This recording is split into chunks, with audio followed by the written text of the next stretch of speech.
Landslide Community Farm is a farming project in a historically black community that seeks to learn and to teach through that learning sustainable living practices in the face of global climate change. We definitely have reduced, as a group of people, our carbon footprint.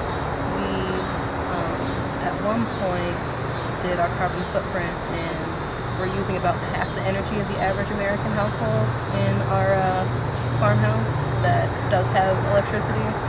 We have 2 farmhouses that we occupy, that we operate out of. One is used for storage, doesn't have water or electricity, and one does have water and electricity, but the one that does is using about half the amount of energy as for average Americans, and we run a community farm doing that. That includes our water usage for the gardens. There's a hose that comes from that house over to these gardens, and we use that for watering in addition to the rainwater that we collect. Rainwater collection is a very important thing when doing a sustainable gardening project. Relying on the rainwater is very simple, very basic to our sustainability. Relying on municipal water sources, they chlorinate your water, they fluoridate your water. Chlorination kills plant roots.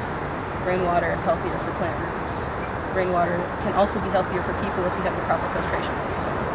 And it's really amazing how few people know where their municipal water comes from, why their water is privatized in the first place, what the pipes are made of that their water flows through. All these things are very important to know. And water privatization is happening all over the world. Having access to water is becoming a privilege, and we need to resist that. It's definitely something that we need to, well, I really don't like reformist, but I guess if we have to live in a society that has a government, we need to make sure that the people who are in charge of whether or not we can have rainwater catchment systems in our area and have control of our own water are protecting our right to do so.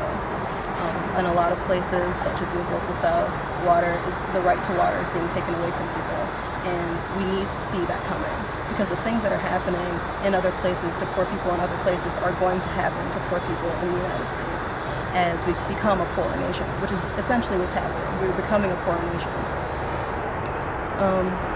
Some of the struggles that I have had with living at Landslide Community Farm is, like I said, we're in a historically black community, but the majority of the members of this farm are white people. And understanding the place of white people in historically black communities is a complex, not very thought about thing. So in being here as a woman of color, I find myself sometimes having to educate the white people that I work with about the way that they relate to especially older black women in our neighborhood, because the way that they communicate is different. The way that they receive privileges or disadvantages in the world are different. And it's not necessarily because people are bad people or people are good people, and that's something very important to talk about. So just understanding the ways in which we can help each other and be respectful to one another is something that we've struggled with, something that I've personally struggled with. Having control of our food supply is also something that it's going to be very, very important as the United States becomes a poorer nation.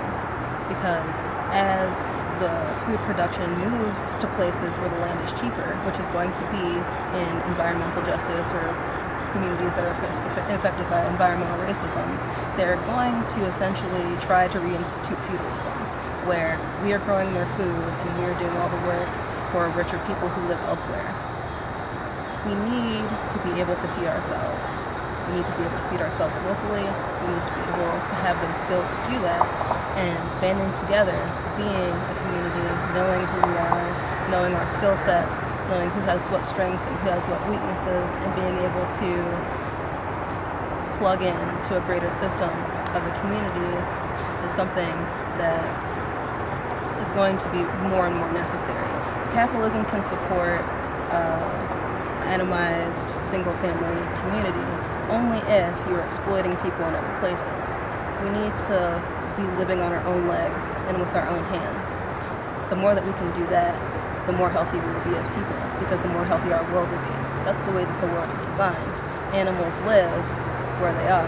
Animals consume what is around where they live. And the more that we return to that, the healthier our world will be.